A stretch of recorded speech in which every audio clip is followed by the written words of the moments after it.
So can you tell me again what the name of that instrument is? A wackadoo, or in Wisconsin, a whack don't you know? In New York, we call it a whack don't even. And a Carolina ugly stick is another name for it, and it's just a staff with a license plate from wherever it's being made, and then bottle caps, and everything else is just whatever you want to do to make a better, fun percussion instrument out of it. And the rules are you can't sell them and you can't make one for yourself. So I have one that someone else made for me, and I've made a bunch for others. But I also don't take pictures of them because I don't know why. I just don't. Yeah. So they're just a folk instrument that I'm pretty sure probably dates back to some indigenous stuff too, because you look at like shamanistic rattlers and stuff like that, you know. But like drunk hillbilly style, right? Yeah, like the medicine. They're on that like white lightning, that ethanol from the hills. Yeah. The whiskey, the moonshine sorcerers. Ooh, I like that. Yeah. That could be our super project. Yeah, that's a good album name or a thing, or like a stoner band. Drunker band. I think we'd both have to drink one. Yeah. Only in the ceremony with like the wizard stick. What is it called? Wackadoo. Wackadoo. Well, with the wackadoo and some maybe hooded robes. I got one. Yeah. I have a black hooded. I also like have. Any good witch. I don't have a black one, but it has black elements. I used to have a rainbow, like pantsuit with. Well, no, we do have a rainbow pantsuit. It doesn't have a hook though. I wish I had it. Yeah, like we knew each other 10 years ago, back when I was still. I forgot the group of people, but I would come. You were staying in a house, and we recorded. This was when I was first starting 20,000 Strongmen stuff, and we recorded one of my songs that's super depressing, with everybody singing. And you were recording, and you were the only one out of that group that was like showing any interest in what I was doing. Everybody else was just like, what the fuck are we doing? Or like supposed to be singing the songs to this, like, because the songs, it was a call and response. I was singing, I'm so despicable, you're so grotesque. Everybody would sing that, and it was like basically making the audience make fun of me with me. Yeah. And hobo clown style. But it was like super depressing.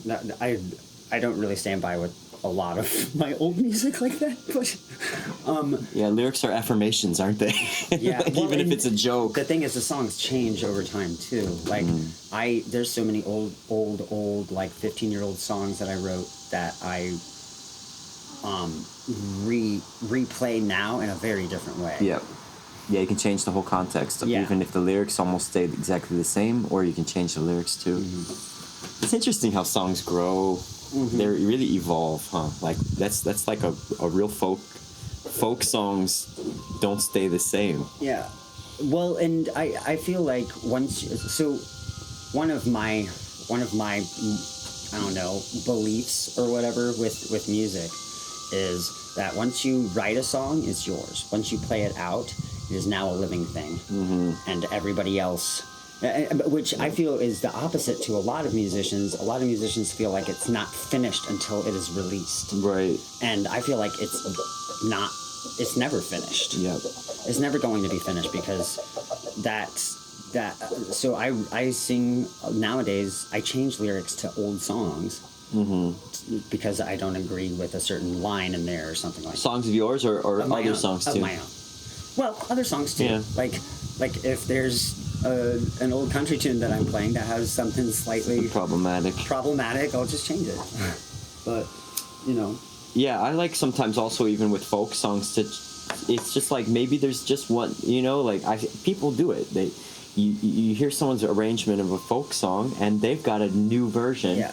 And then it's like, okay, well, this sits more with me like this. I'm gonna do it this way. I guess that's what everyone does, and that's where you get like 20 different versions of In the Pines. It's the telephone game, and then also with traditional music, people add lyrics as they do their own versions, or create a different, like how many versions of You Are My Sunshine are there, but only now there's a lot of people doing it in a minor, or making it into a waltz, or some sort of stuff, and that changes the whole, because that song's depressing as hell.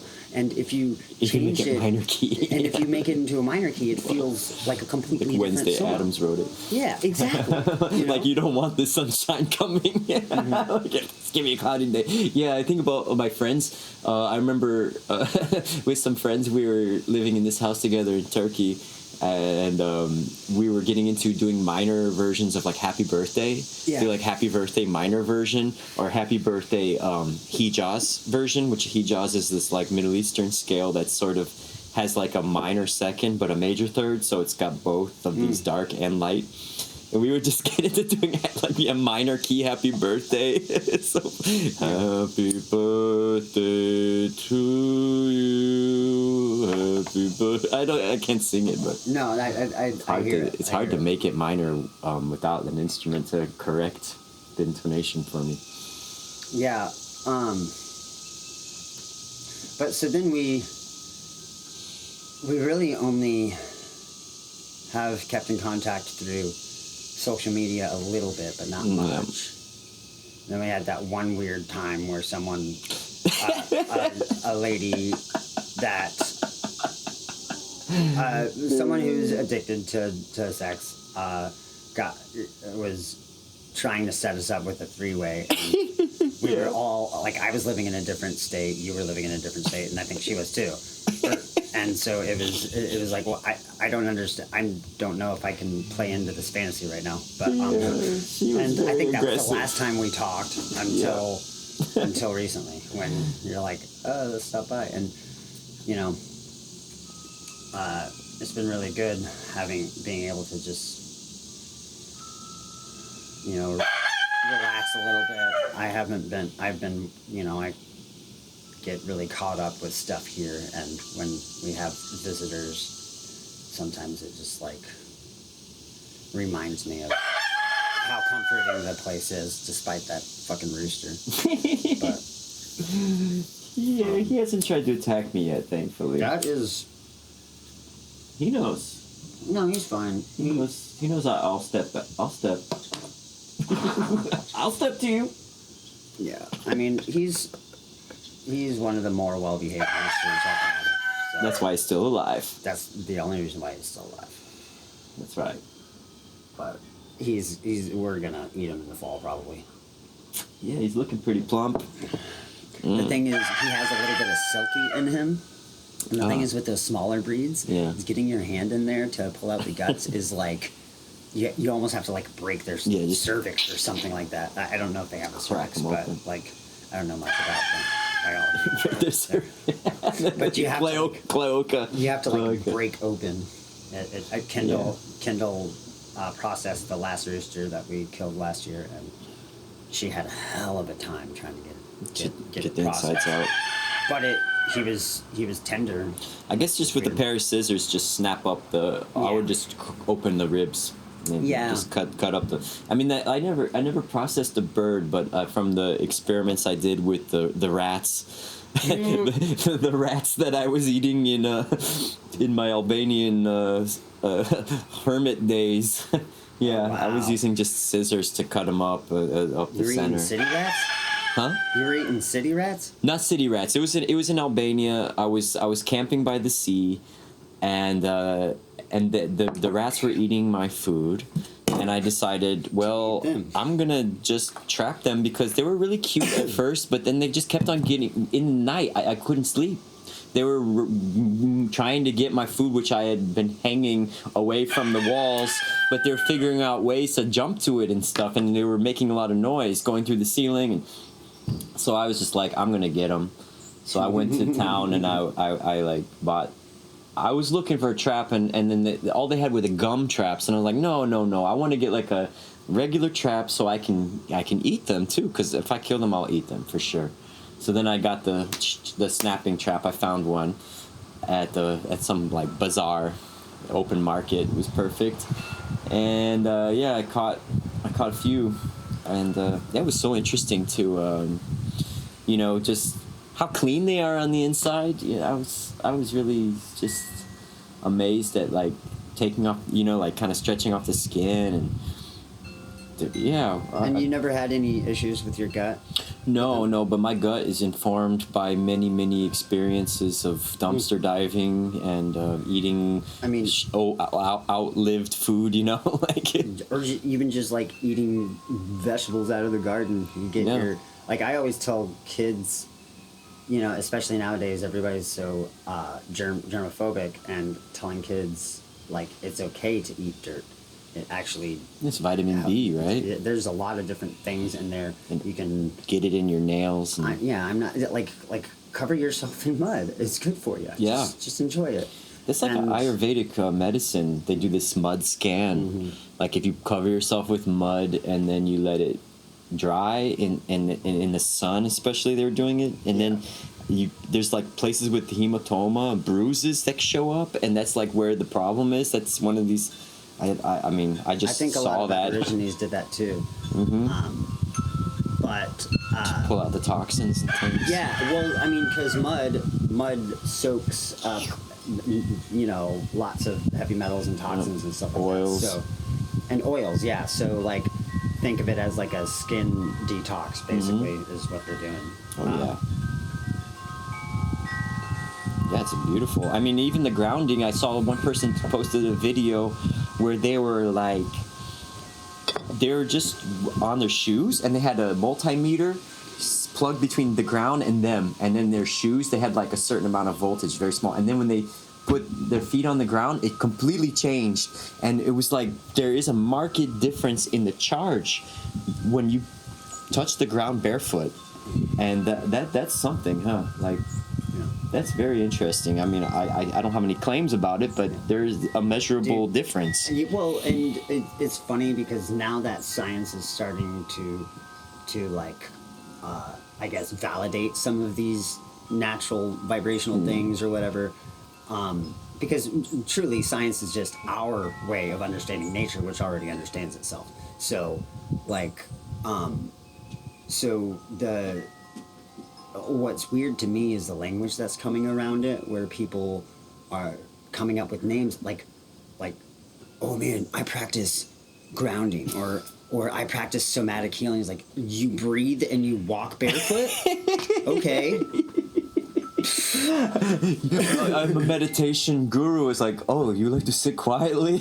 Yeah. Well, I mean, of course, it's way more complicated than that. But like, just the way that when things are romanticized in media and stuff like that, and how, and it's just not like, you don't need to name it. Right. It's something really like. So one of my friends who's new to chickens, bless their heart, new to owning chickens, and they're like, yeah, I do the heavy bedding like way or whatever. I do heavy bedding in my coop, and I was like, what? He was like, do you know anything about that? I was like, just like putting a lot of stuff in there. Is that what it is? What's no, it's heavy like bedding. In the winter, you just keep you pile it on. Throw a little bit of diatomaceous earth to keep it clean, and then you just keep adding bedding, and that heats up and creates heat in the winter. Oh, kind of like that we were talking about before, about how you could make like a living compost bed for the flowers. But that's basically what you do with animals in general, like goats in barns. That's the best way to keep them warm. They're sitting on a giant heating mat, basically, of compost of their own shit. And their own shit. Yeah, they just sit on their own shit and it keeps them warm. That's actually very efficient. But there's a name for it now. And Heavy it's bedding. just and it's just funny because he's like, he's like, yeah, there's this, like, talking about it as if it's a scientific thing. And it's like, no, man, you're talking about just piling shit together, and that's just how I feel like when people label stuff, it feels more untouchable. It's branding, you know, like and branding in our culture. It's like what we were talking about with the folk music. The you're bleeding. Where? I don't know. Maybe you killed a mosquito and it had blood, or maybe you cut yourself. Oh, you got a wound. Farm life, all right? Like, why am I bleeding? All right. Whose blood is that? Yeah. But yeah, this like branding, and like the brand is like a temple of copyright purity, or this kind of like sanctity of a name, or the sanctity of a song, that no one can touch it or change it. Like, it's like branding culture is so it's like only Disney is allowed to use Mickey Mouse. And we can put Mickey Mouse all over the place. We're Disney, we're allowed to. But you're not Disney, and you're not. Well, okay, you can do the Mickey Mouse from 75 years ago. But the new Mickey Mouse that we made in 1960, you can't.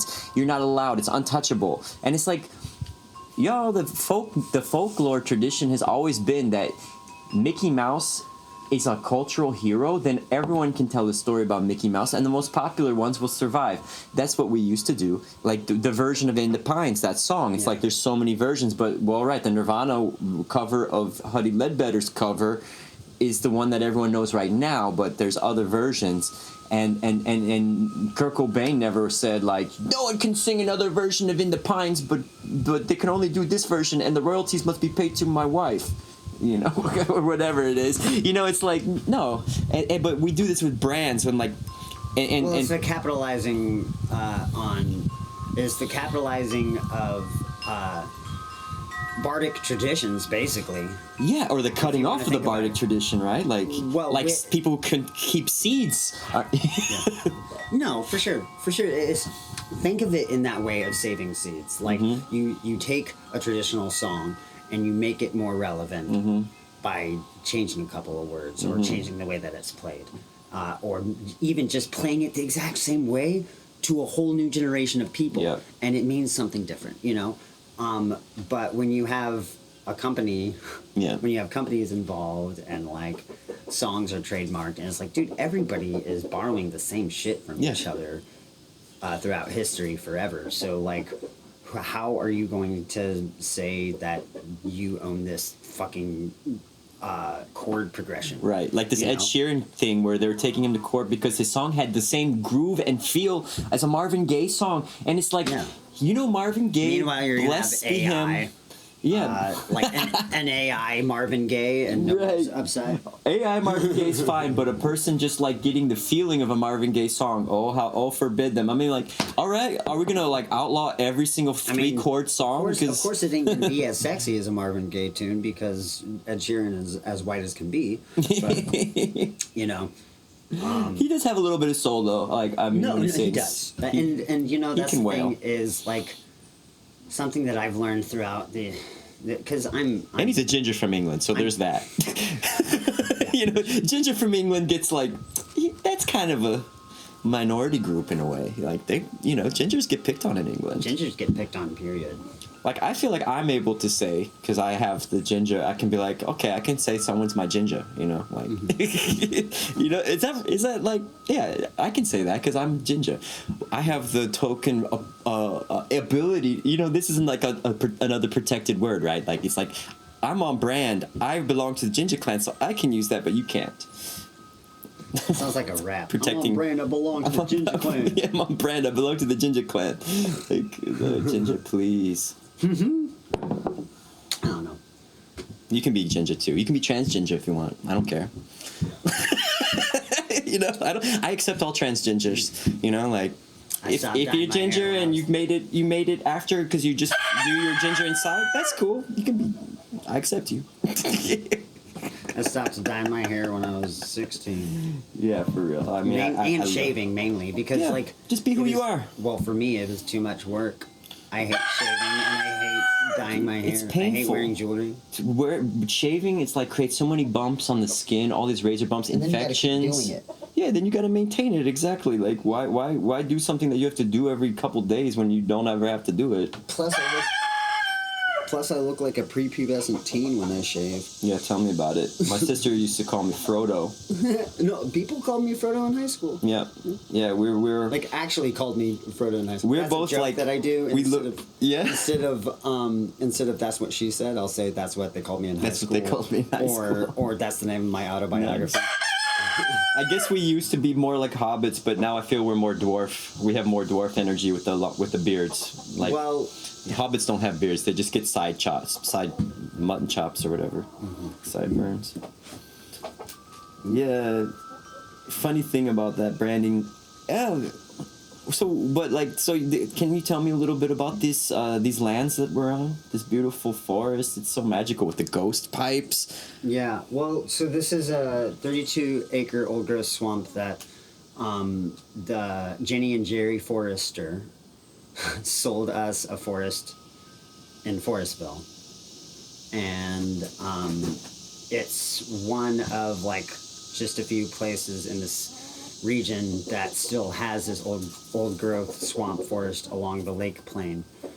It all used to be like this, but now a lot of it's like we're right along the wine trail, so like there's a lot of grapes, there's a lot of apple orchards and stuff, and all of those used to be old growth swamps. So we have like a lot of what people consider rare, but I just think that their environment is rare, and that's why you don't see them that much. But like goat's pipe, which is an amazing plant, grows out here.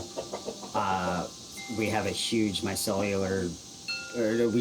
our fungi and mushrooms are just everywhere, and there's a lot of good, useful ones, and there's just a lot of really fun ones, you know. But, so there's a lot of foraging in the forest, and then we just have we have one 3-acre parcel that isn't trees. And it used to house horses for the family before. They were also, the Foresters were, they were wildlife rescue and preservationist wingnuts, like, and not like our sort of wingnuts, but because the Jerry was a cop and a criminal investigator. And so they just stewarded these forests, or this forest. They would keep people from killing the animals. There's, as far as logging is concerned, like everybody wants this property because there's so much good, like there's tons of good hickory and cherry and perfectly straight, like for lumber and stuff, but you'd have to clear cut the whole place. And the Foresters, after meeting us, Jenny, because Jerry's been dead for a while, and Jenny just recently died, but when selling the house, Jenny, she picked us because and sold it very cheap because she wanted this place to be continued in the right hands, and so yeah, we just steward the back 24 acres, and then this area around the house and the field is kind of what we allow ourselves to fuck with, you know. Other than the trails, there's a lot of trail work that I always do because it's a swamp, so there's a lot of making passable bridges. I noticed that, and a lot of the bridges. So I have piles of spent grape posts, which are made out of locust. They're just on the other side of the property, and we have to cut them to length and then build them into bridges. But like, I have all the materials. It's just the manpower. Right. You'd have a bridge building party when the mosquitoes. I think in the autumn, in the fall, they have a bridge making festival or something. You know, like, because when all the mosquitoes are tired, because that forest is. The mosquitoes this time of year, especially this year, because it's so last year we had a drought. Really? So, like the May apples in the forest didn't produce. That's the first time I've ever seen that, and I was like heartbroken. And there was barely any ghost pipe out there. There was Not like it wasn't until the fall that any mushrooms came out. Yeah. But this year it's been kind of like a regular summer, so it's been raining at least a couple of times a week, and the mosquitoes are just insufferable. It's terrible, man. It really is like Hawaii. When I came here, I mean, there's so many resonances with Hawaii. The mosquitoes, the humidity, the moisture, the raining that was happening pretty regularly, and the squishy ground, the ferns everywhere. All I'm missing are those koki frogs, you know. Oh, yeah. That's like almost the only thing that I'm missing from the Hawaii vibe. Well, in the spring we have the peepers, the little peeper frogs. Okay. Those are iconic sound around here. But, I mean, people don't think of Western New York being so lush. It's just that everything grows just in a very short time. Because we don't have first of all, we don't have a very warm season, and we don't have a very long warm season. Yeah. So, that's why I grow my tomatoes and peppers in a greenhouse, because they just need that extra heat in the evening and stuff like that, because it gets down to it's been 58 to 60 degrees at night, which is pretty cool for the summer, I think. Yeah, it's nice. I wake up in the morning and I'm feeling like the outdoors it's a comfortable, you have to have a blanket, which is great when it's a humid place. Yeah. When you don't want a blanket and because it's too hot, that's yeah. See, and the mosquitoes coming and you want a blanket, but it's too hot. Yeah. Like New Orleans, oh my god. Yeah, New Orleans is so rough. Well, I mean, I remember when I lived in Chicago that there was this whole tribe of weirdos that would come from New Orleans in the summer and stay in Chicago all summer, and then they would make their way back down to New Orleans for the winters, and it makes total sense, I guess, to do that. No, I mean, that's the reason why I went down. A lot of my friends do the snowbirding thing where they go down there during the winter and they come up. I did that in Tucson for fucking 6 years. You would go to Tucson for winter, you mean? Yeah. And that's how I met Kendall and Kat and everybody. That's how you met? You met in Tucson? All in one go. Really? Yeah. We were all staying at the same hippie punk house that was a flop house for everybody. In Tucson? Mountain Water, yeah. Okay. Nice. I like places like that. I mean, it's like I have a love-hate thing about communities where everyone's been traumatized by living in community, but we also have been trauma bonded by living in community, so it's like you sort of attract it, but you also have repel it. Most of those people I would never live with again. Yeah. Yeah, but you learned a lot, I'm sure. I still talk to them all. Right. And we visit each other and stuff. But but you got enough. I've grown very picky with who I like to live with nowadays, because I've lived in pretty much every situation imaginable. Yeah. Yeah, I feel that.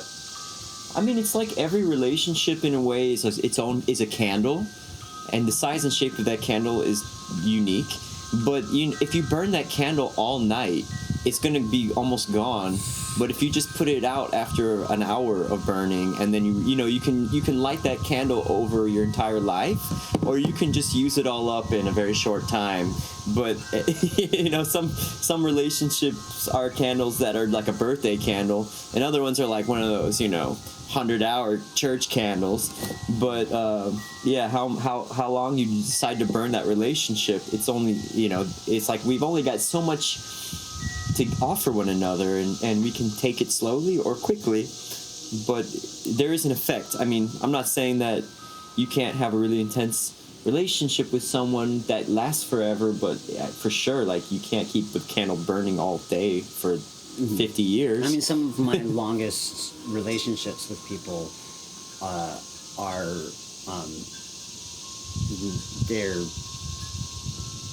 we're still connected just because we talk a couple of times a year, and so we keep relighting it and then blowing it out, and preserving it, and I've even had sexual relationships like that were kind of long distance, and like when when I traveled, when I was touring between Buffalo and Tucson twice a year, I was I had a couple of lovers, you know, peppered around, and that was a very healthy thing for me, being able to like drop into someone's life. We spend 2 really awesome days together, and then that's it. Yeah. And can't be codependent that way. And then just also having that understanding between each other, like this is our 2 days and that's it. Right. And some of them had monogamous partners at the time, and they had to explain to their partner, like, hey, this is kind of something that's been going on with me for like years, and this is a very important person to me, and it's important for me to just like spend time with this person. Yep.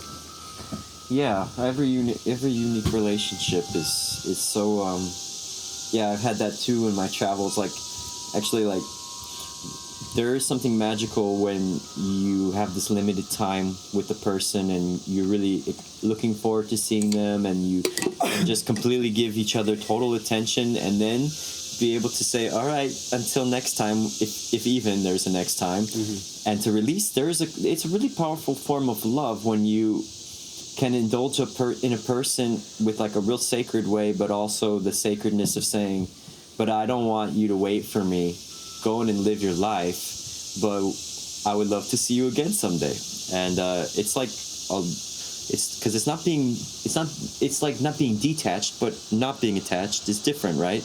It's like being able to hold someone dear, but then to remember, hey, we're both free human beings who are just going to go on our ways now.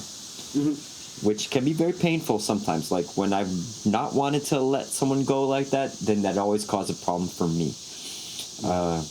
But when I've been able to step back and just release a person when the time was done, when we knew, you know, like you can feel it. It's like there's a time for all these things, and we just gotta let it go the way it does. I wrote a song about that. Basically, it's called Next Time when is it? Next Chance to Come Around or something like that.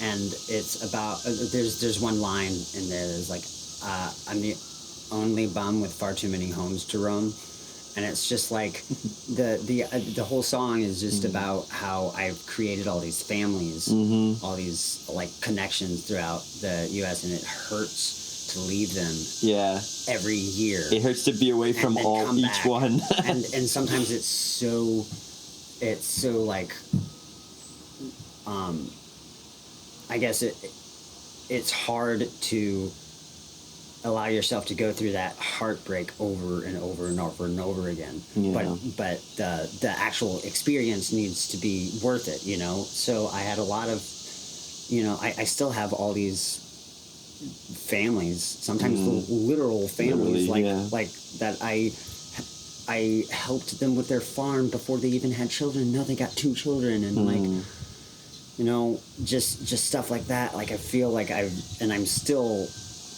especially during COVID, I reconnected with so many people during COVID because everybody was just checking on everybody, you know?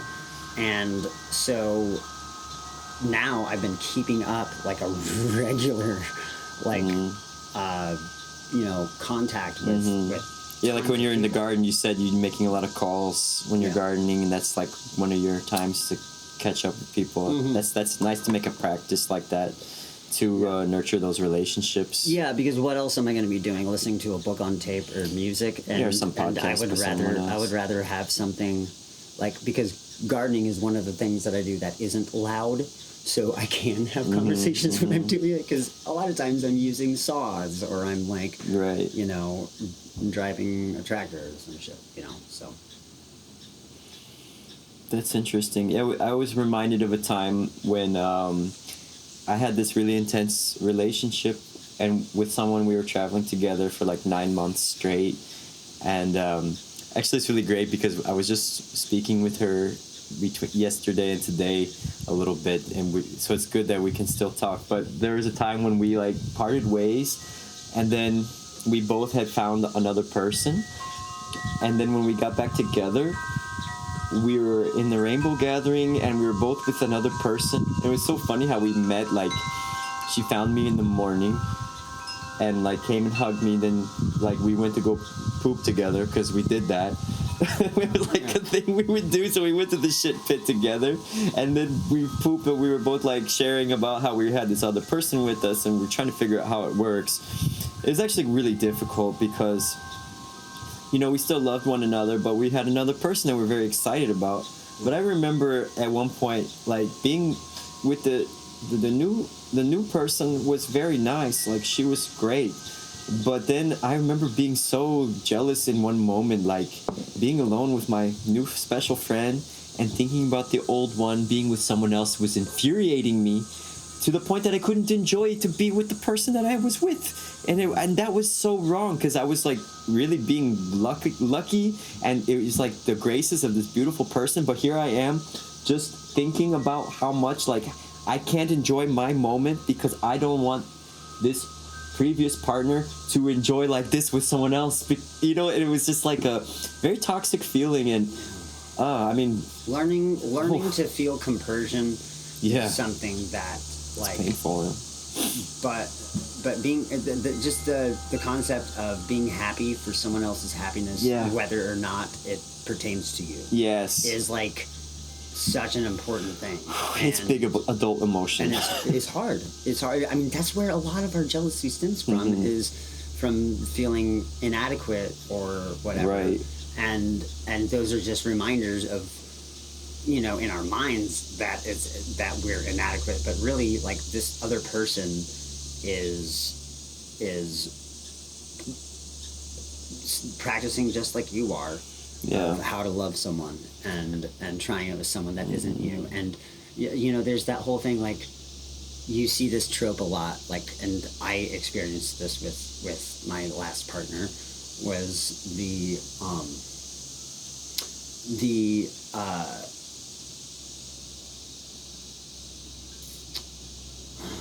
how do I put this? Kind of lost my train of thought a little bit.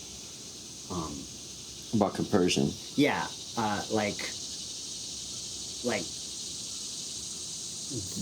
So I'm poly, and I had a partner, and you know, I was not giving them what they needed sexually or romantically, and so they went for someone else. And watching the way that it was good for them to fulfill that, I truly felt great about it. Oh.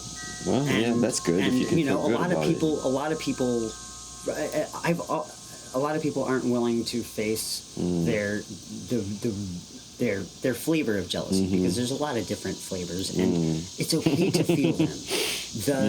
The ones that you really need to nip in the butt is the ones where there's you know, ownership or like you feel like you have a certain privilege to this person, or the feeling that you're indispensable or something like that. Like I think we really want for our ego to be like unreplaceable, but the reality is that it's like all people in a way are both interchangeable and unreplaceable. It's like no one can fit exactly the same way, but people can find great fits from a variety of folks in different times. I mean, look at fucking ants. Like, they all seem the same, but they're not. They're not clones, really. Right. We just don't observe closely enough. Everybody's got their own little job. But I mean, like, I know that now, for example, I mean, like, I have experienced, like I told you before, this kind of idea that for me to practice polyamory, I need to do it with like a more low-key sexuality, and put a lot of sexual boundaries in place for me to be able to fully enjoy a true sense of polyamory, because the sexual connection to me can create a lot of ownership, jealousy issues. And whether that's biological or cultural is an interesting discussion that I've had with people. And it's probably an interplay, because culture is biology too, in a way. But yeah, like, I also know, though, that like I have this desire for monogamy too, because it is nice to, I mean, at least the part of me that wants to make a family. I think definitely you can do that without monogamy, but there's this like maybe early stages of family that require like an intense focus on another person that if there's other people involved, you can't build. Like, it's like our attention is so addictive, so you get the person's attention and then you get hooked on it, and then when it leaves you feel pain. It's like the same thing as being addicted to one of these street drugs, where it feels so good when you take it, but then the moment it leaves your presence, if you're habituated to it, it's painful. And so, like, I guess starting a relationship where you're always together, like this one I mentioned, for 9 months straight, then just even like 5 minutes away can be a pain. But if you create the relationship where you see each other just for a couple of days and then you don't see each other for months, then, well, you're more robust to the pain of the separation. Or you too. live together and you have separate rooms and you have separate lives, but you choose your time together. Yeah. Like when you're going to cohabitate and coexist. I know so many poly couples and people that, well, first of all, there's a lot of different ways. Like I think you would be more comfortable in a somewhat hierarchical,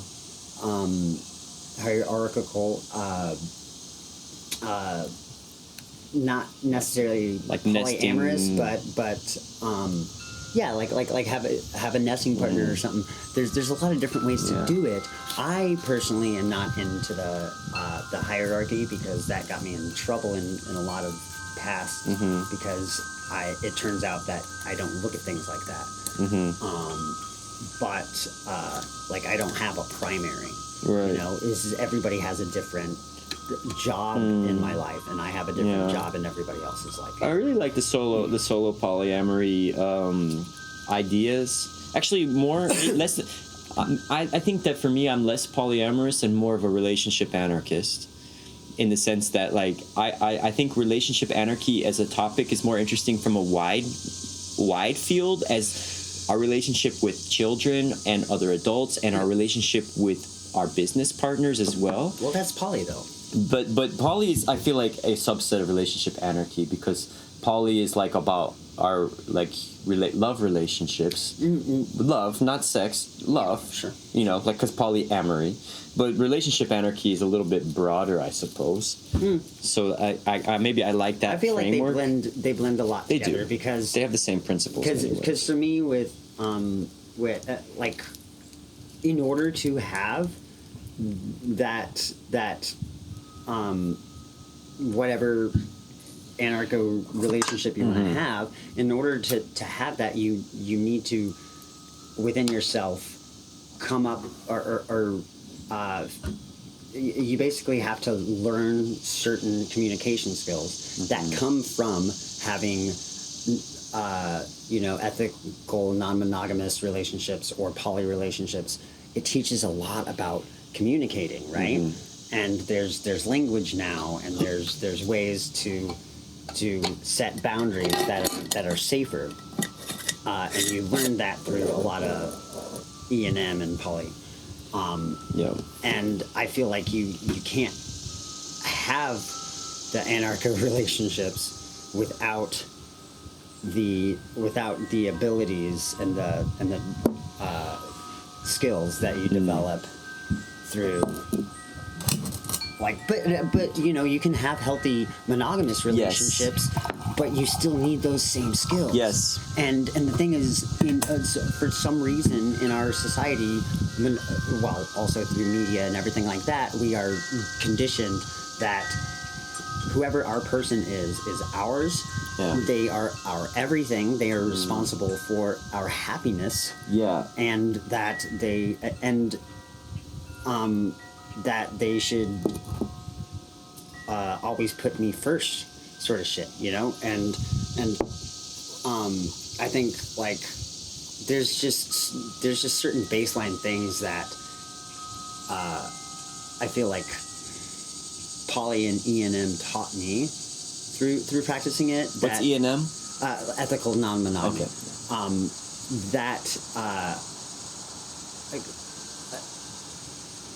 that has taught me a lot of stuff. Like, I feel like if I were in a monogamous relationship, if for some reason I needed to be, or I felt like I should, I could have a very healthy one. Yeah. Because of the communication skills that I've developed, because of the way that I like, I don't know, like, some of my relationships we've had, I know poly couples and polycules of people that have spreadsheets. And they especially when there's kids involved. Yeah. You know, because even just when they can hang out, you mean? Like when they can meet up? When they hang out, when they've had their STI tests. Everyone's got that form. Who people slept with another person. Yeah. Was it protected or not? And it's really just like, it sounds very bureaucratic, but it's also kind of necessary. I think it's very necessary when you have like over 5+ people you're just sharing all these fluids and things, and and also just to kind of keep like someone saying, you know, that's on a forum or a shared email or something, someone saying, hey, I really need support from this metamor or this person. Is there any way that person can be made available for me? Or can that person make space for me, sort of thing. And, you know, like, it's just a way, but it's very, very important for kids. Like, I know polycules with kids, and it's some of the most, like, just seeing the way the kids are being brought up, it's just, it feels so right in a lot of ways. Well, because if you do it correctly and have this ability to have an extended parent group where the people all love and nurture each other like a family, so then you have like all these aunts and uncles suddenly that are available, like, even if they're not blood related, but you feel so strongly bonded to that group that you also contribute to the well-being of those children, which is much better than two people or one person, because it's like when a child is just among their parents or a single parent, they just, or like a grandparent and their parent, they pick up on the abuse patterns of these two people. But when you have a whole group, of course there's abuse patterns as well, but the thing is that there's also, the group watches each other in a way that makes everyone behave better. I noticed this. Like, I lived on some land when I was in Hawaii, this property, and there was like a mother and her sons, this midwife and her 3 sons, and they each had their own houses on this land. And then there's other people staying there too. And I remember watching like these arguments that would happen sometimes, and even like couple arguments between the spouse or the pair.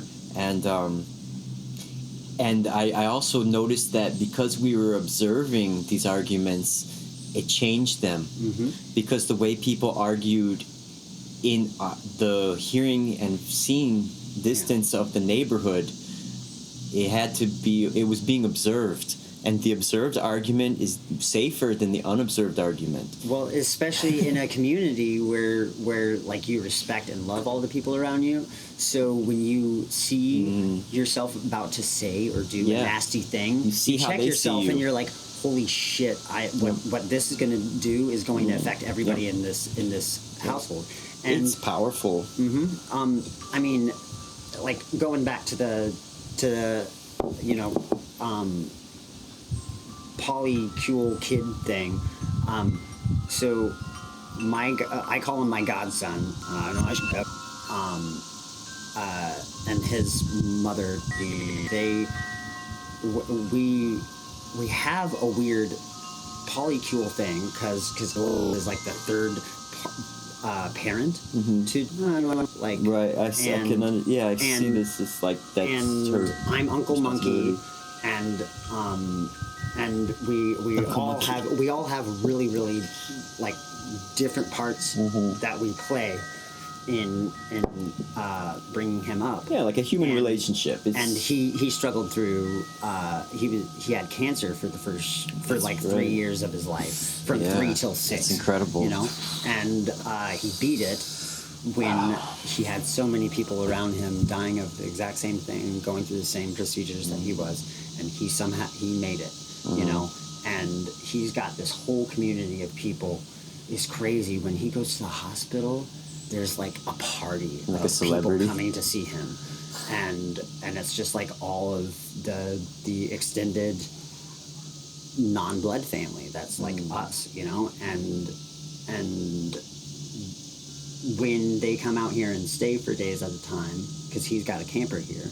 Yeah. When they come out here, it's like no one has to worry about who's got.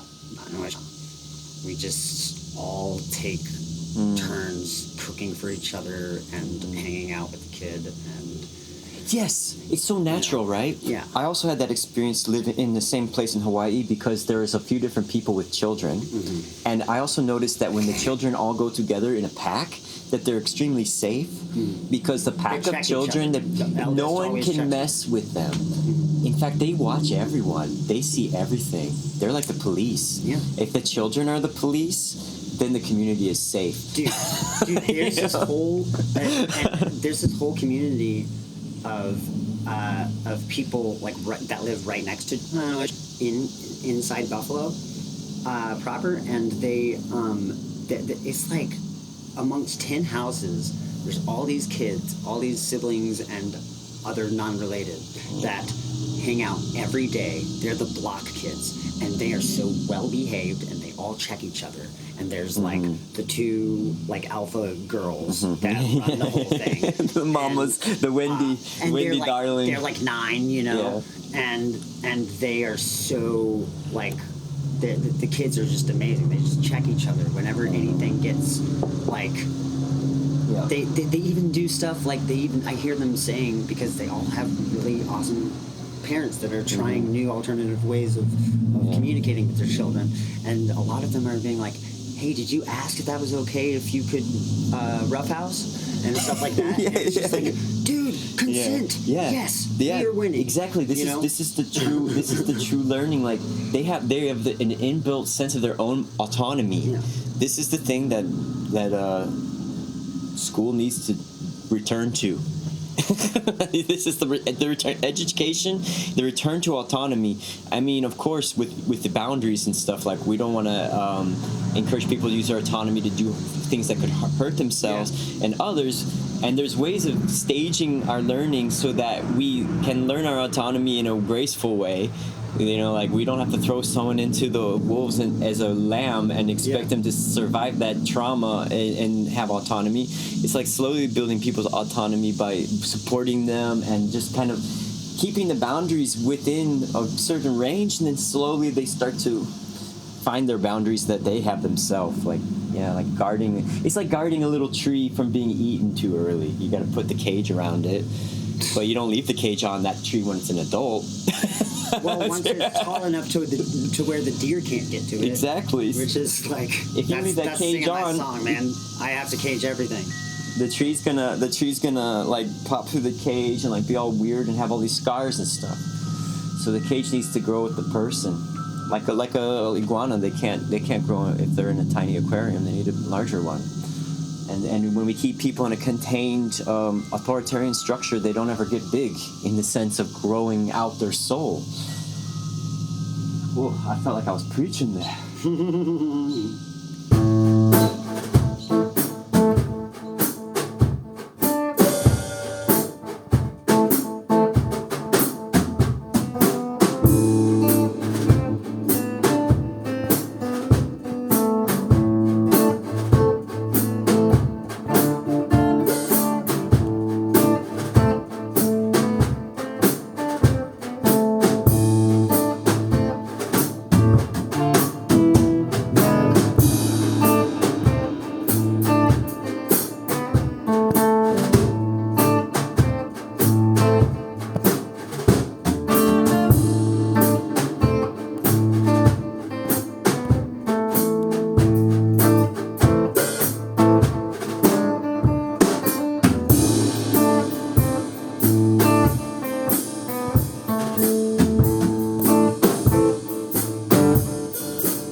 It is time for Chorba and Conversation with your hosts, Dandy and Özlem.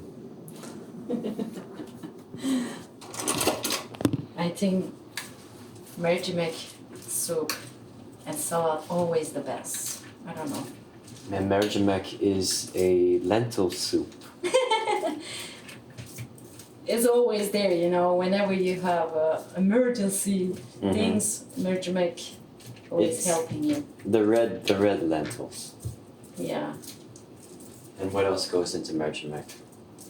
We use potato, carrot, onion, garlic, and a lot of spicy things. Whatever you like, you know. It's good. Yeah. I remember in Istanbul there was a place we would go sometimes at 5 a.m. for mercimek in Kadıköy or like kind of by where they have the football stadium there, Kadıköy. I think there or I don't know where. I don't remember exactly where it was now, but it was like in the very early morning. They had so many different kinds of soup. They had all kinds of different ones. You go in like very early. Yeah, in Turkey we have this style like kelle paça. What's that like one? Kelle paça. I don't know. Is that my the one English from the very head good. of the goats or the lamb head soup? There's one Yeah, like that's that good. late Yeah. night. Yeah, I had that one time. Is it good? That's what it is, kelle paça? Yeah. Yeah. I mean, I like those kind of things. Animal heads are... They're good, man. I When like you the drink a lot, after we always go and drinking kelle paça. Yeah. I don't know. Yeah, it's popular.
Say kitchen table, like this kitchen area. How you say kitchen table? Oh, the counter. Huh? Counter. It's called a counter. The counter. Counter. Yeah, like if a person who is counting people, they could be the counter, but it's counter. Yeah, that's the name of the. So you don't say tableway, it's counter. It's a counter. But the you can kitchen use counter.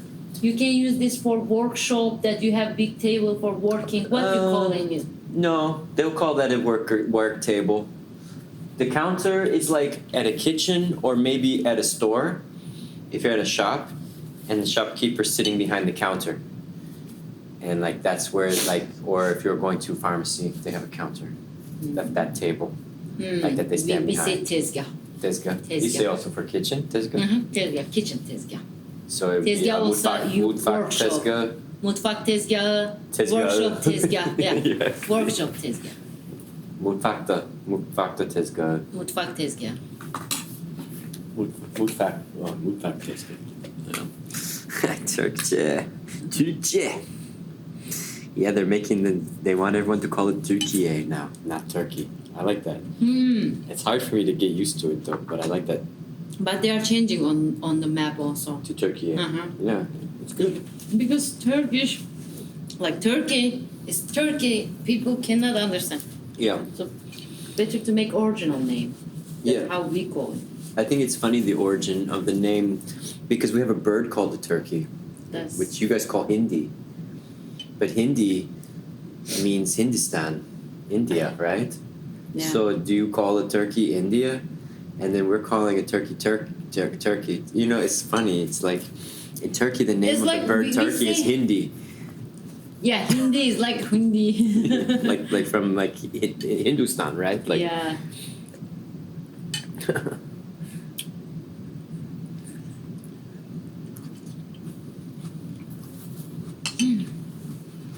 Oh my god. For a long time I didn't cook this. Yeah, it's really nice. I didn't have. I mean, you know, going to rainbow gatherings, you have so much lentils. Sometimes after rainbow, people will be like, "I won't eat lentils until next year." Yeah, because it's easy but once we were in Macedonia Rainbow, you know, Macedonia Rainbow is very small. Maximum they can be 70 in the full moon, maybe local one. You know, like Macedonian Rainbow. So yeah, sure. when I arrived, it was after. When we arrived with my ex-husband, it was after full moon. Somehow we couldn't catch it. But anyway, it was like maybe 25 people. It was very small, very nice. Leila and the other girls, all of them, they were there. Yeah, I mean, Kate and Leia are like some of my best friends that I've met traveling because they're musicians and they also like rainbow and they also really like these kind of anarchist methods where try to make more direct action. Yeah. Yeah. They're really making a lot of cool things there in Macedonia. Did you meet Geno? Oh no, sorry. Geno's from Bulgaria. Geno You know is best friend with Wuria. They love each other so much. Yeah, They Geno love playing together. Yeah. And there's also he's like this kind of small elf man. You know, also kind of a little bit like Jare. Yeah, Jare. Yeah, Jare. You know Jare. Like a Hobbit. Yeah, Jare's I so like cool. him also. He's pure. He and Geno totally like jungle person. Yeah, with these like big dreadlocks on the back of their head. They're always living like this. Yeah, Jare is like, I went to his place. He lives in some canyon with on like a small river, and he lives there with his dogs and in the teepee. It's a nice spot. Yeah, he was always going very deep side of jungle, bringing mushrooms. Yeah. Once I cooked twice, 2 times. They say that I was only Turkish woman in Macedonia, Rainbow. 2 Turkish men also we had, but they say that they want to eat some Turkish food.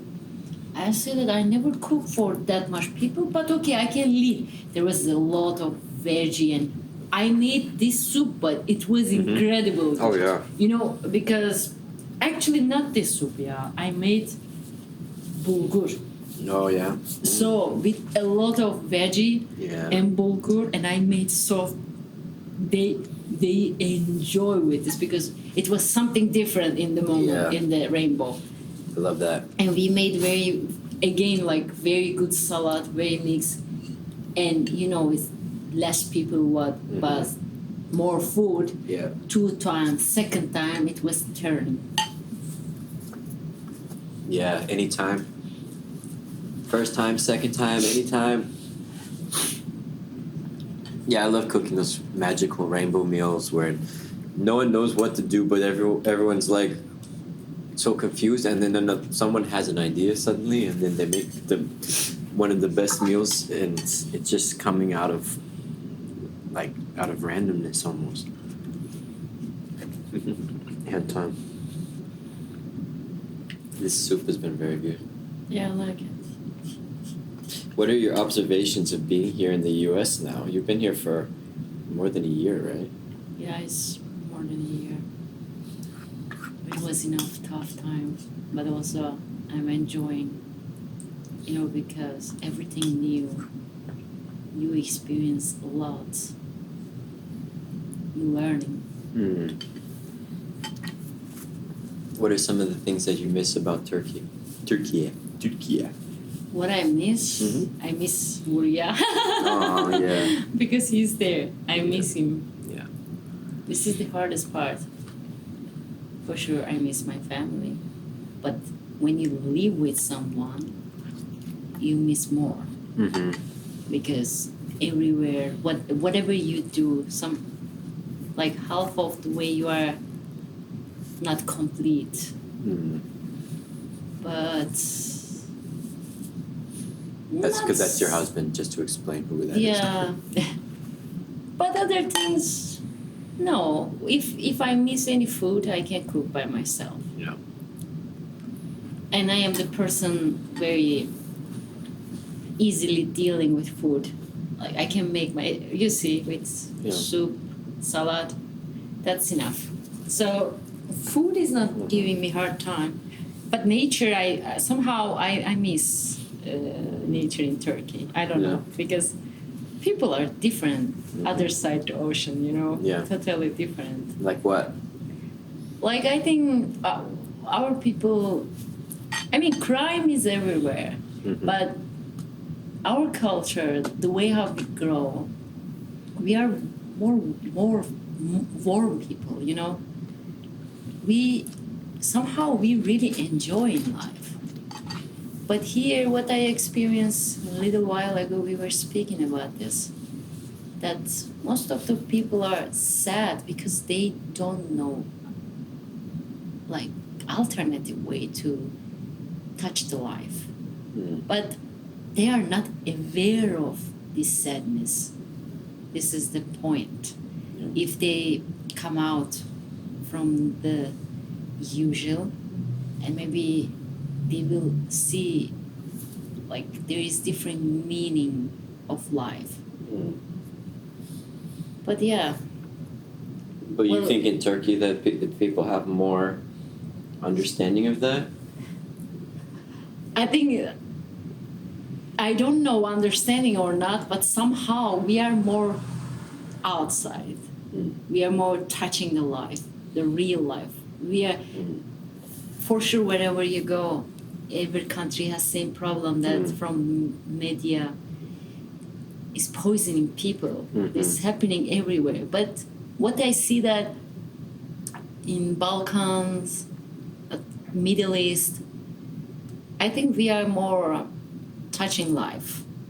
Maybe because of we are third world people, because we always come to the world's more hardest way. So we need to do like working, and whatever you have is more value for you. When you buy a car, you know that you spend more effort for you to have it. But here, doesn't matter which model, somehow cheap, expensive, whatever, but somehow you can have car here. Right. So car is not worthy here about money, but worthy for life. But in our country, having a car, like you feel rich, because you have a car.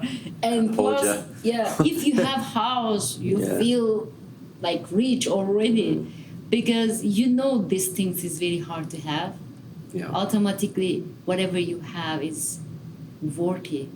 I can give you example that like for normal people that having one earbud, like Apple, for example, if they lose it in Turkey, that with location you can find somehow, I don't know how to explain, they never give up, because God knows how much money they pay, and very hardly they follow it to find it. But here, I found on the street, and I wait for a long time.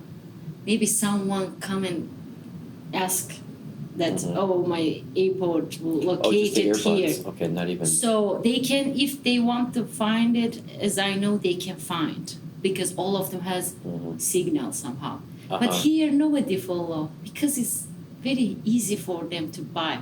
You know, I don't know, maybe my English is not enough, but how you say, like, buying power or something is, people are powerful here.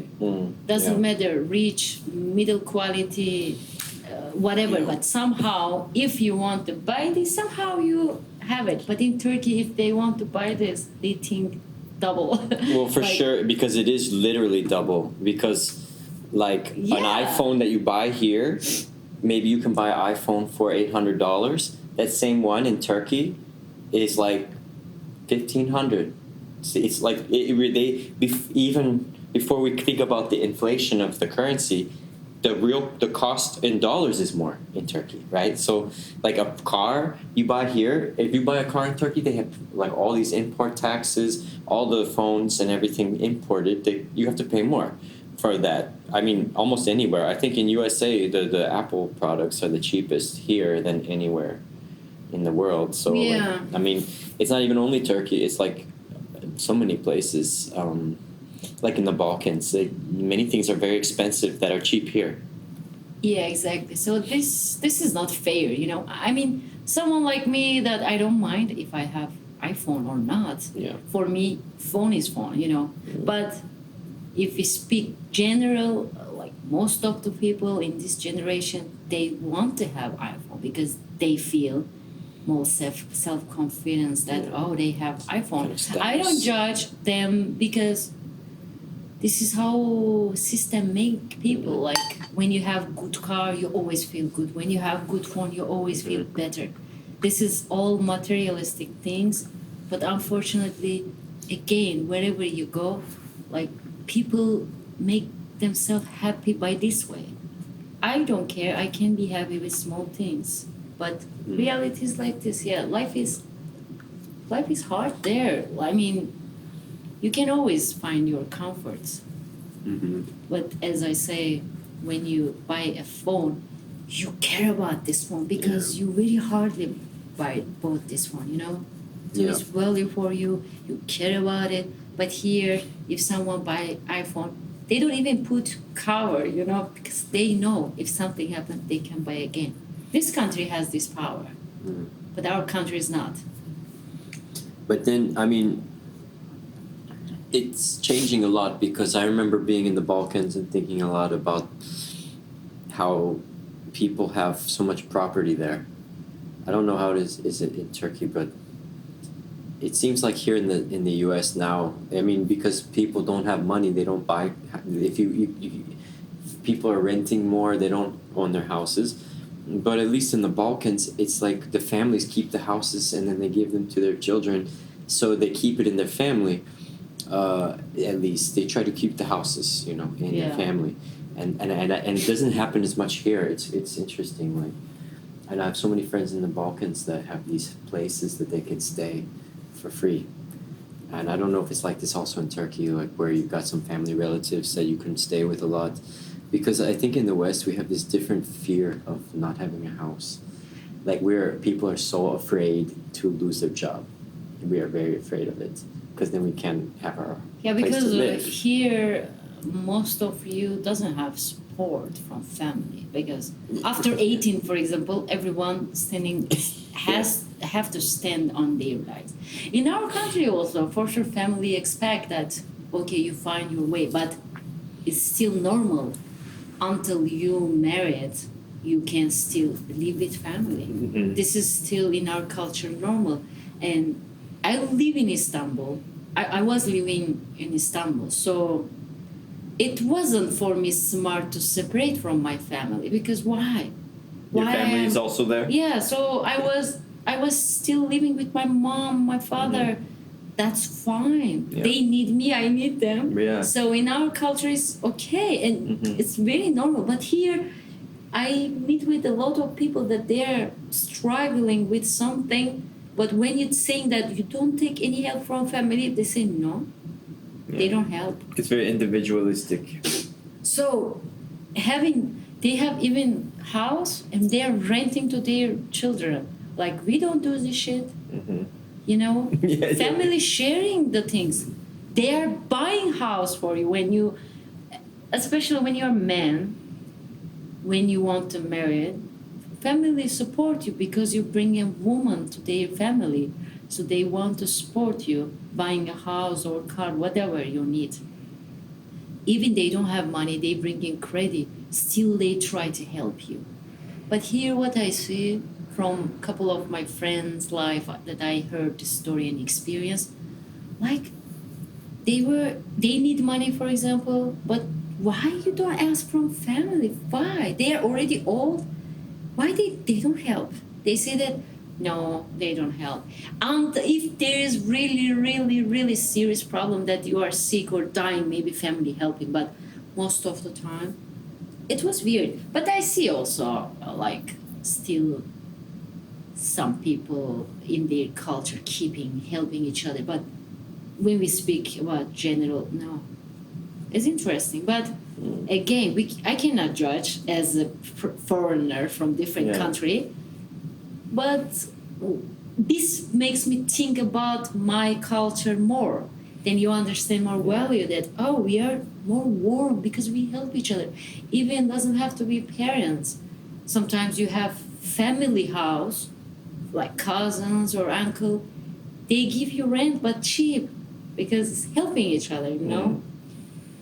Do you think that, but also this is one of the good parts of that closeness, this is a benefit, but then there's also the other side, like imagine you want to have a boyfriend come over or you want to do something different. Do you feel that when the family is disinvolved in taking care of you, then they want to a bit have more control over how you choose to live your life? You know, like when you live with your parents, they have more, they're watching what you do, they're more able to say stuff. They care, but they also can get too much in your business. You know what I mean? Oh, in our people, they are too much. Sometimes they are too much. This is the trade. But somehow, when we are young, I am sure almost everyone thinking like this. Still, family is family. Still, it's beautiful to have them. Yes, there is still really fucked up people that they shouldn't be father or they shouldn't be mother, you know. This is for sure, we know this kind of, but in general, that what parents like caring about you, sometimes the way too much. But when you are a young teenager, you think too much. But when you grow, you kind of like it, you know, because you feel more. For example, when I lost my father, the first thing, like it was 4 or 5 years ago, and the first thing what I feel, well, I'm sure my sister and brother even felt the same way. Like, what we gonna do now? Like, we don't have any support. What we gonna do? We don't have father. You know, the feeling was very interesting. Then we understood, like, when we were teenager, thinking that the way too much what they were doing, but when you come this age and also losing very fast, you think that, oh my God, they were everything, you know? Like you don't know anyone right now if you have any hardest life. Like father is father, you know, is there, and when you're speaking you feel like father always protecting you, you know? But when you lost them, you understand that how actually they were protecting you. Doesn't matter. Some of them, they grow in village. Some of them, they grow in city, Babylon. All of them has different way to care about you, different reactions, behaviors. But in the end, all of them, like Turkish culture or Kurdish, doesn't matter. Our land culture, I want to say like this. That's all same, so much protecting. It's normal, doesn't matter. You are poor, from like Kurdish, Turkish, poor, rich, but all of them very protective people. So for our culture, it's very normal. You living, doesn't matter which age, living with family. This is also coming back to this topic that has gone around a bit. I think we talked about it a bit, like this kind of relationship behavior that's sort of resonating with that protection, right? Like, in a way, it's like it's showing that you love someone by being protective, including being jealous, and that there's people who want to feel sometimes it's like the expression of jealousy makes someone feel protected because they feel like that person cares about them enough to be upset, and that becomes an artifact, like a kind of byproduct of this protection behavior, is that it can also create more jealousy and like problems with boundaries, right? Because when you're protecting someone, you're getting into their space in a way, because it's kind of like saying, I have to do this for you, and it's taking. So it's good. I'm not saying it's good or bad, but like it's good in the sense that you're feeling safe and that you have someone who's watching. And then there's the bad side of it, that they can get too close, too much in your space, or also become very jealous and controlling, like, so yeah, it's interesting. I feel like the East and the West have both beautiful things that need to figure out how to take from each other and then make something new in between, because there's sometimes I'm seeing these problems from both sides and I'm like, oh my gosh, I can't live in Turkiye because of these things, and I can't live in the USA because of these things. Like, where can I go? How can we mix them together is the question.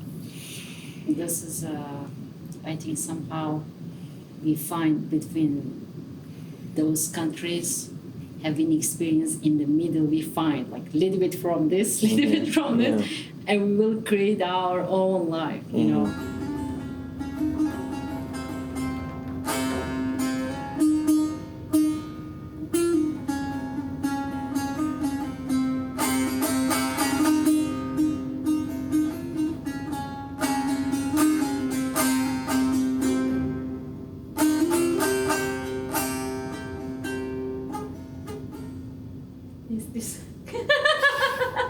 So I need to remember other songs, just this part.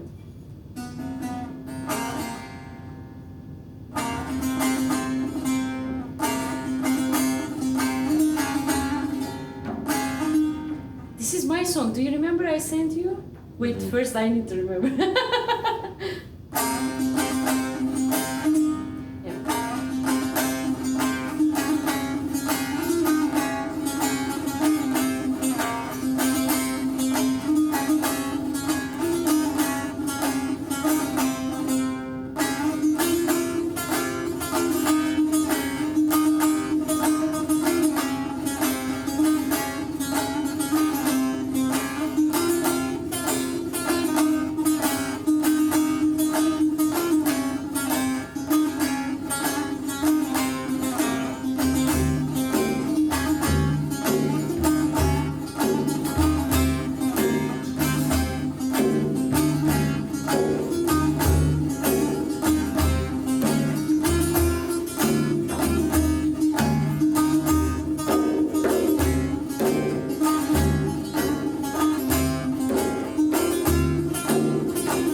which cursing you learn in Balkans?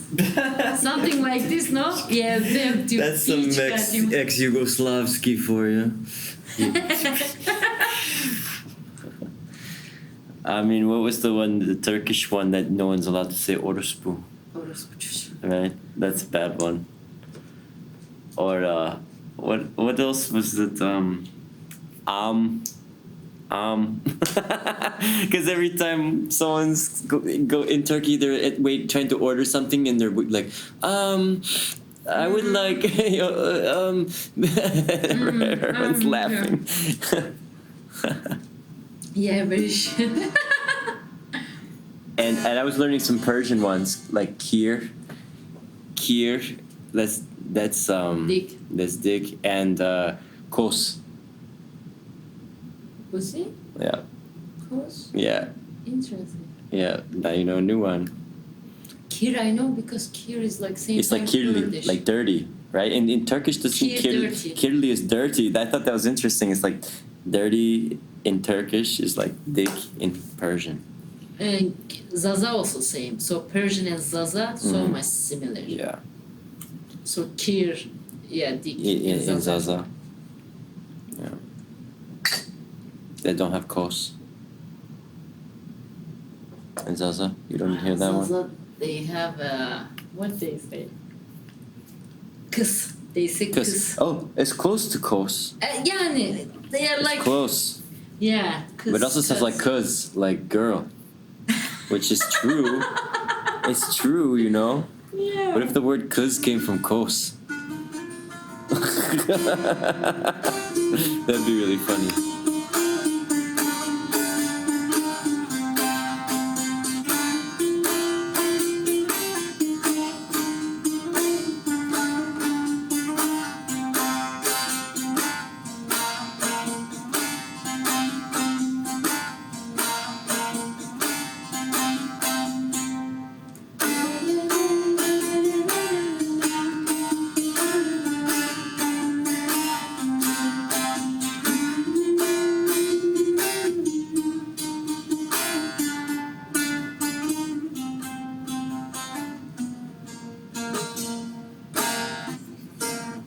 Ben Türkiye çıkar. Ay ay. Ah ulan dünya. Let's see if I have seen ya. Oh, wait, what? I'm trying to think about the what did they say? Zıkkımın kökü. Zıkkımın kökü bir şey. Huh? Zıkkımın kökü. Zıkkımın kökü? Like what you remember? Zıkkımın kökü? Zıkkımın kökü. You know what? Wait, I'm trying to remember Wait. this. This is very funny. If I find Siktir git. I remember that one. Siktir git. Siktir git is the level, you know, when you get tired of Yeah. siktir git var. Siktir git. Bak, zıkkımın kökü also we use a lot. Zıkkımın? Zıkkımın kökü, I will kökü. explain to you. It's some of plants, we say the root, but that much is shit when we say zıkkımın kökü. Bir dakika. Zıkkımın kökü. Like, maybe somehow somebody, the root of, no, this is, the root of my gossip. No. The root of my gossip. Oh, well, that's interesting. Like you're the person who's spreading all these lies about me. Turkish phrases are always so dramatic like that. Like it's like you spat on my blood or something. You know, like. Zıkkımın kökü Turkish to English slang. Maybe by slang we will catch. Yeah. Zıkkımın kökünün İngilizce çevirisi üzerinde öneriler. Like Turkish Eat phrases. dirt. Eat Poison fang. Poison fang. Eat shit and die. Root to shit. Yeah, it's like kind Root to of shit. root. But zıkkım, like think that zıkkım is shit and is a plant. And we say that the root of zıkkım. So when you speak in something, for example, like instead of efendim, I am telling you something. You what? Zıkkımın kökü. Because whenever you get tired of something, like for example, I say, tell me this, you say that zıkkımın kökü. Yeah, it's really funny things, you know. Funny and the deepest things that you are Roots of tired of shit. the shit. Nice. Next level.